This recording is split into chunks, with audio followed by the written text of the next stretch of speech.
নমস্কার, lost with তিজুসের পক্ষ থেকে আপনাদের সকলকে আরও একটি নতুন এপিসোডে স্বাগত জানাই। বলতে গেলে পুজো প্রস্তুতির আরও একটি নতুন ব্লগে স্বাগত। যাই হোক, আজকে চলে এসেছে কুমারটুলি, দেখাবো কিছু অসাধারণ প্রতিমা। তবে আপনারা সকলেই জানেন যে কুমারটুলিতে কিন্তু ঢোকার পারমিশন নেই কোনো স্টুডিওতেই। যাই হোক, আমরা চেষ্টা করব তো তার মধ্যেও কিছু প্রতিমা আপনাদের সামনে তুলে ধরা।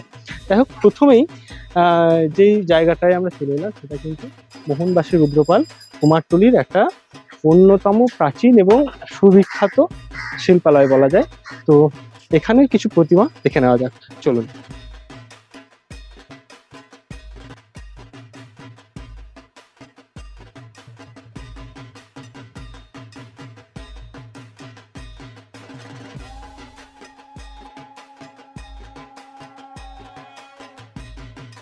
দেখছেন মোহনবাসী রুদ্রপালের কিছু সুন্দর সুন্দর প্রতিমা, অসাধারণ প্রতিমা বলা যায়। আর কাজগুলো সম্বন্ধে কি বলবো, প্রত্যেকটা কাজ কিন্তু অসাধারণভাবে ডিটেলিং করা রয়েছে। যেমন এই সিংহটা যেটা রয়েছে আমার চোখের সামনে, এবং আপনারা সকলেই জানেন যে মোহনবাসী রুদ্রপালের প্রতিমার চক্ষুদান বা চোখের যে কারুকার্য সেটা কিন্তু অসাধারণভাবে প্রত্যেক বছরই আমরা দেখতে পাই। অসাধারণ। চলে এলাম চায়না পালের স্টুডিওতে। জানেন চায়না পাল উনি একজন মহিলা শিল্পী, যিনি কিন্তু সাবেকি প্রতিমা করেই ওনার নামটা জগৎজোড়া বিখ্যাত করে ফেলেছেন এই মুহূর্তে। আর দেখতেই পাচ্ছেন তার কিছু সাবেকি প্রতিমা এবং ছোট সাইজের প্রতিমা, এটিও রয়েছে কয়েকটা প্রতিমা, বেশ কয়েকটা প্রতিমা যা অসাধারণভাবে তৈরি করা হয়েছে অ্যাজ ইউজুয়াল যেমন সাবেকি প্রতিমা হয়।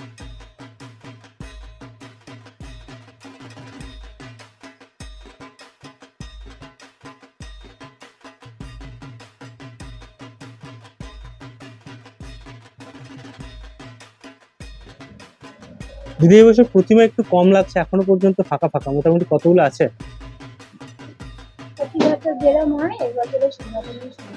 তো মোটামুটি এখনো অর্ডার কি নিচ্ছেন দুর্বার? আচ্ছা, যেগুলো আপনার ধারাবাহিকভাবে চলে আসছে সেগুলো এখনো চলছে। আচ্ছা, এই বছর পুজো নিয়ে উচ্ছ্বাস কতটা, বা জল বা কিছু সেরকম সমস্যা কি? যখন আমাদের মাটির কাজ তুলে হবে তখন আবার আরম্ভ হয়ে যাবে। তখন ওই প্লাস্টিক কিনতে হবে, বাইরে যখন থাকবে চাপা দিতে হবে, আবার এই হ্যাপাটা থেকেই যায় প্রতি বছর। ঠিক আছে, ধন্যবাদ। সত্যি পুজো এখনো মোটামুটি 2 মাস বাকি, তার সত্ত্বেও যে কুমারটুলির যে প্রস্তুতি পর্ব বা তোড়জোড়টা বলাই যায় যে একরকম ভাবে কিন্তু শুরু হয়ে গেছে। আমরা দেখলাম চায়না পালের স্টুডিও, সেখানেও বেশ কিছু ভালো ভালো প্রতিমা। তবে একটু এগিয়ে গিয়ে ডান দিকের গলিটায় যদি আমরা এগিয়ে যাই আর কি আরো একটু, তাহলে দেখতে পাবো আরো সুন্দর সুন্দর প্রতিমা কিন্তু এখানে তৈরি হচ্ছে।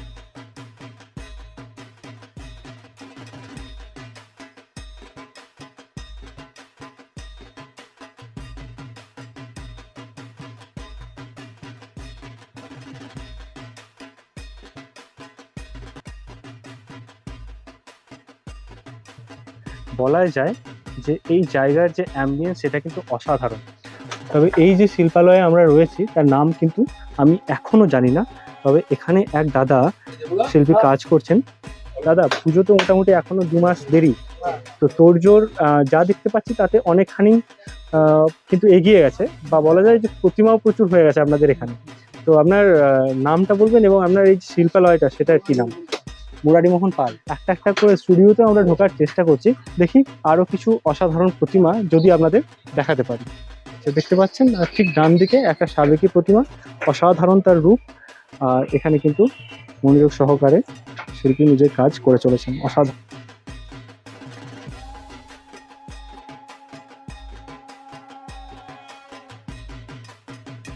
আরো একটা অসাধারণ স্টুডিও এবং তার অসাধারণ শিল্পকর্ম আপনাদের সামনে দেখতেই পাচ্ছেন। সিংহের যে নাকের পোর্শনটা এবং তার আশেপাশে রং হলে যে এর মাধুর্যটা কোন জায়গায় পৌঁছাবে বা কতটা সুন্দর হবে সেটা কিন্তু মুখে বলে প্রকাশ করা একেবারেই সম্ভব নয়।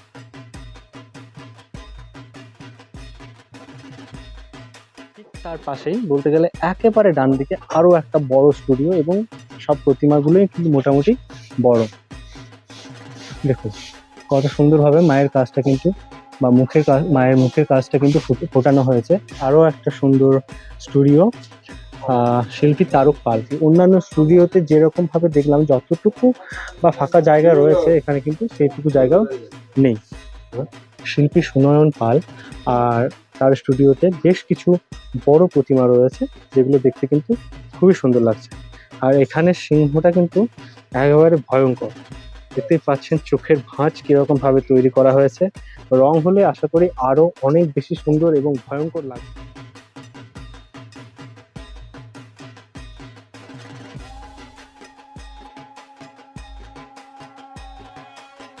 কুমারটুলি অনেকক্ষণ ধরেই ঘুরছি, আর একেবারে ঘরমাক্ত কলেবর বলতে পারেন।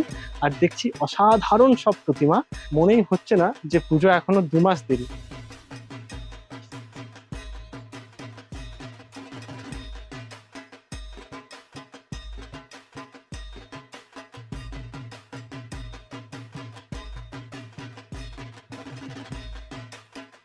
তো আরো একটা ছোট স্টুডিও, তবে স্টুডিওর এরিয়াটা ছোট হলেও কাজগুলো কিন্তু অসাধারণ। দেখতেই পাচ্ছেন কিছু থিমের প্রতিমা কিন্তু রয়েছে। মহিষাসুর কিন্তু হাত বাড়িয়ে রয়েছেন মায়ের দিকে এবং তাকিয়েও রয়েছেন মায়ের দিকে।